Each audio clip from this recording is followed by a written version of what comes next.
एक औरत के लिए पैसे से बका जॉब उसके आत्मसम्मान की पहचान होती है।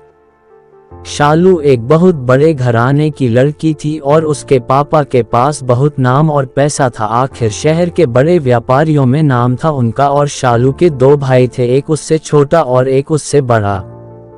शालू घर में सबकी लाडली थी क्योंकि चाचा ताऊ सब में वो अकेली लड़की थी, तो सब उसे बहुत प्यार करते थे। शायद इसी वजह से उसकी हर इच्छा हमेशा पूरी की गई। शालू जब बड़ी हुई तो उसके और भाई के लिए एक साथ रिश्ते खोजे जाने लगे, पर संजोग से भाई के लिए पहले लड़की मिल गई तो उसकी शादी पहले कर दी। राधिका बहुत ही समझदार और सुलझी हुई लड़की थी और उसने घर की जिम्मेदारियां ऐसे संभाल ली जैसे पहले से ही उसकी सदस्य हो और सबकी चहेती बन गई। राधिका ने जॉब के साथ साथ घर भी बहुत अच्छे से संभाल लिया था, जबकि शालू को घर का काम पहले ही नहीं आता था और भाभी के आने के बाद वो और निश्चिंत हो गई थी। शालू की माँ उसे काम करने के बाद आराम करने का पूरा मौका देती, जबकि राधिका एक फैशन डिजाइनर थी तो रात को देर तक काम करने के बावजूद उसे दिन में जल्दी उठकर किचन में जाना होता था।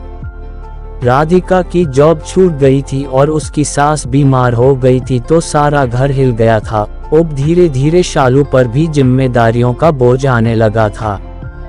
शालू की जब शादी हुई तो उसने अपनी जॉब जारी रखी और बस रात को ही थोड़ा बहुत काम करती थी। तब एक दिन उसने अपने माता पिता को एक चिट्ठी लिखी।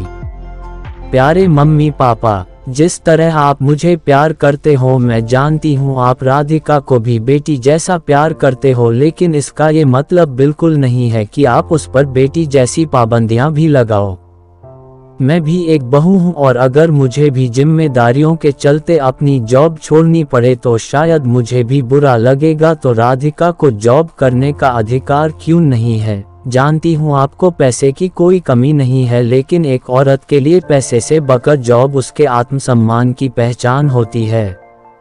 अगर मुझसे भी ये अपेक्षा की जाए कि देर रात काम करने के बाद भी मुझे सुबह उठकर ऑफिस जाने से पहले हर हाल में किचन संभालनी है तो शायद मैं भी बुरा महसूस करूंगी। तो राधिका से देर रात डिजाइन्स पर काम करने के बावजूद ये उम्मीद क्यों की जाए कि वो दिन में भी रसोई संभाले, जबकि वो शाम को आते ही किचन में लग जाती है। थोड़ी बहुत आज़ादी की हकदार वो भी है, इसलिए जब वो दोनों पति पत्नी कहीं जाए आए तो बिना अपनी राय दिए मंजूरी दे दिया कीजिए।